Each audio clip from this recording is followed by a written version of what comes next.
first thing she felt was the dirt in her mouth, hot, bitter, and dry, pressed against her lips as she struggled to breathe. Her name was Eliza Vaughn, 26 years old, and her body looked like it had already lived too long. Her blouse was torn and stiff with dried blood. One arm shook as she tried to hold herself upright. The other clutched a thin strip of cloth at her waist, not for warmth, but for dignity. Moments earlier, two men had stood over her, boots planted firm, telling her to sign away Cedar Hollow Ranch for $250. When she said no, they taught her what no meant in their world when they rode off, laughing. They were certain she would not rise again, but Eliza crawled, inch by inch, breath by breath. The wind carried the sound of hooves. A rider appeared in the distance for a heartbeat. Terror tightened her chest. She thought they had come back to finish what they started. The horse slowed. The man dismounted. He was older, weathered, cautious. He knelt beside her, eyes scanning her condition, unsure where to touch without causing more harm. Eliza lifted her face. Her voice was cracked, but clear enough to stop him cold. Take the cloth off before we go any further. One honest note. This story is inspired by real struggles people faced in the Old West, and it's been carefully crafted from that world. Some details are adapted to protect identities and sharpen the lesson. The images are AI generated to help you feel the moment. If you're tired tonight, rest and take care of yourself. But if you stay with me, understand this. What that rancher was about to see would change more than just her fate, and the men who did it were already riding toward town. The man's name was Gideon Pike. He was past 50, with hands shaped by rope, reins, and years of hard weather. But when he heard her words, he didn't move right away. Take the cloth off. The wind pushed against his coat. For a moment, Gideon hoped he had misunderstood, not because he doubted her pain, but because he already feared what the truth might look like. Slowly, carefully, he reached down. His fingers barely touched the fabric before he paused again. She only watched him, as if her entire life rested on whether he would believe what he saw. Gideon lifted the cloth. The air left his lungs. On his hip sat an old revolver, worn smooth from decades of use. Gideon had drawn it in younger days without blinking. He'd killed men for less, but tonight he wanted something better than blood.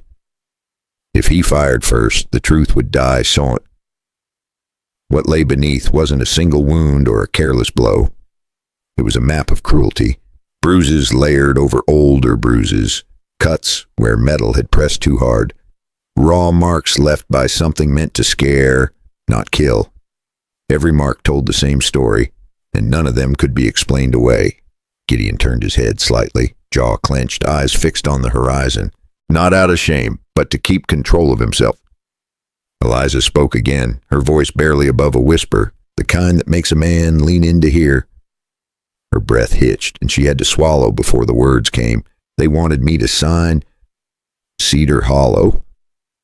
$250. They said the law wouldn't care. They said no one would believe me. Gideon unslung his canteen and held it to her lips. She drank slowly, hands shaking. He wrapped his coat around her without asking this time.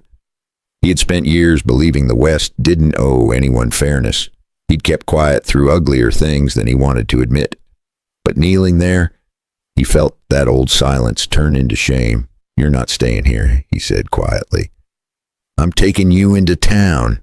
Eliza hesitated. They'll follow. Gideon looked down at her, his voice low and certain. Then this time, they won't be able to hide, as he helped her toward his horse. Neither of them saw the dust rising far behind them. Those two men weren't far, and Dry Ford was the only place they could corner her in front of witnesses.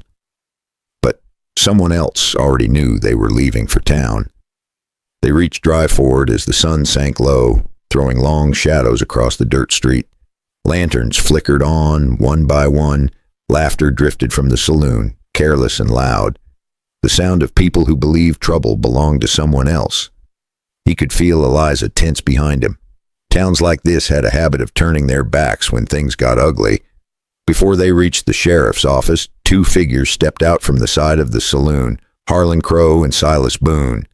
They smiled the way men do when they think the ground itself is on their side. Silas raised a hand, calm and friendly, as if this were a misunderstanding. Best let us handle her, he said. No need to bother the whole town. Gideon understood the trap.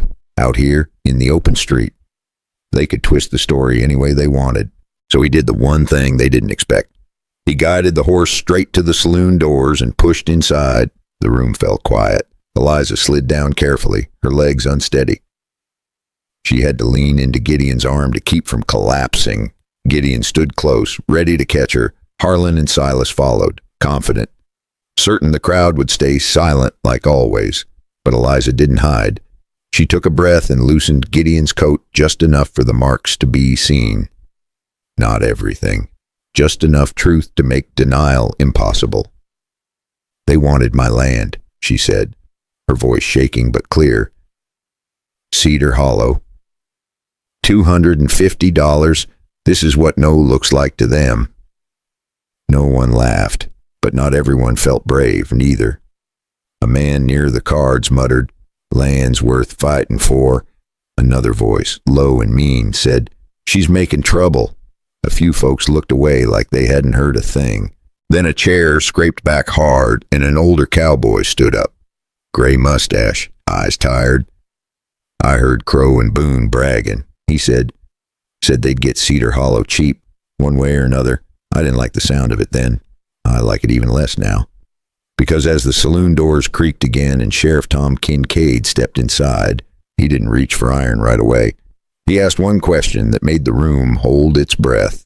Who here is willing to say this out loud with their name attached? He let the silence stretch, waiting to see who would flinch first. If you're feeling the weight of that question too, hit like and subscribe. It truly helps. Now pour a cup of tea, settle back, and tell me what time it is where you are and where you're listening from. Now back to the saloon. The sheriff's name was Tom Kincaid, and he didn't rush when he entered the saloon. He never did. He took in the room first, the broken silence. The way people stood too still. The way two men suddenly looked less certain than they had moments ago. His eyes moved to Eliza. She stood upright now, pale, bruised, but steady. Gideon didn't speak for her. He didn't have to.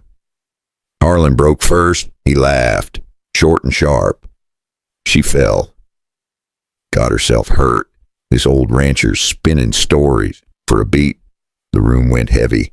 Gideon's hand tightened, not on his gun, but into a fist like he was wrestling himself.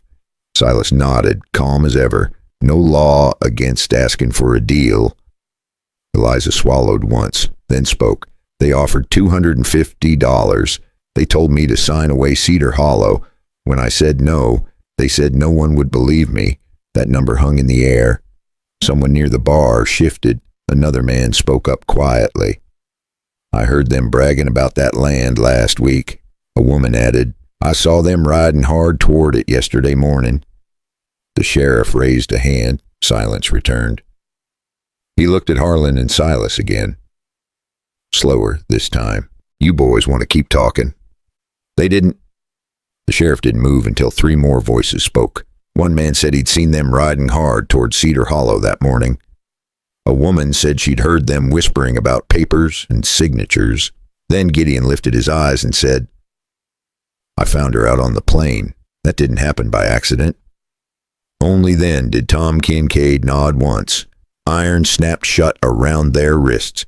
The saloon watched as confidence drained from their faces, replaced by something far less familiar, by mourning. The town packed into the courthouse, hungry to see whether the law would actually hold. The judge listened with a tired face and patient eyes. A local lawyer tried to speak for Harlan and Silas, twisting words, calling it a dispute over land. 12 townsmen sat as a jury, faces hard, arms folded, listening for hours. Eliza had to lean on Gideon just to stand, her voice thin, but every word carried in the quiet room. One by one, witnesses repeated the same truth until the lawyer ran out of places to hide. Late in the day, the jury came back. Guilty. As the gavel struck, Eliza closed her eyes, not in triumph, but in relief. For the first time since the dirt filled her mouth, out on the plain, she felt the ground steady beneath her feet. And so did the question of what came next. Because winning in court is one thing, living after pain is another. Outside the courthouse, the light felt different, not brighter, just steadier. Eliza stepped onto the wooden porch and breathed in slowly. The land was still there. Her name was still hers. And for the first time since the dirt filled her mouth out on the plain, fear loosened its grip. Gideon stood beside her, quiet as ever. Then he said, "This land doesn't lack guns. It lacks people willing to look straight at the truth." He paused and his voice dropped. "I've looked away before. I won't do it again."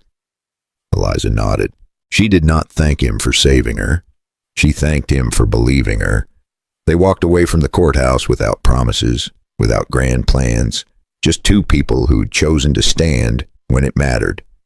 Stories like this remind us of something simple. Strength is not always loud. Sometimes it is the courage to speak when silence feels safer. Sometimes it is the choice to listen when turning away would be easier. If you want more stories like this, hit like and subscribe. It keeps the next chapter coming. And now I want to ask you, if you were there that day, would you have spoken up? And if you were in Gideon's place, would you have believed her? And here's another. When the moment comes, and it always does, will you be the kind of man who stays quiet or the kind who stands where it counts?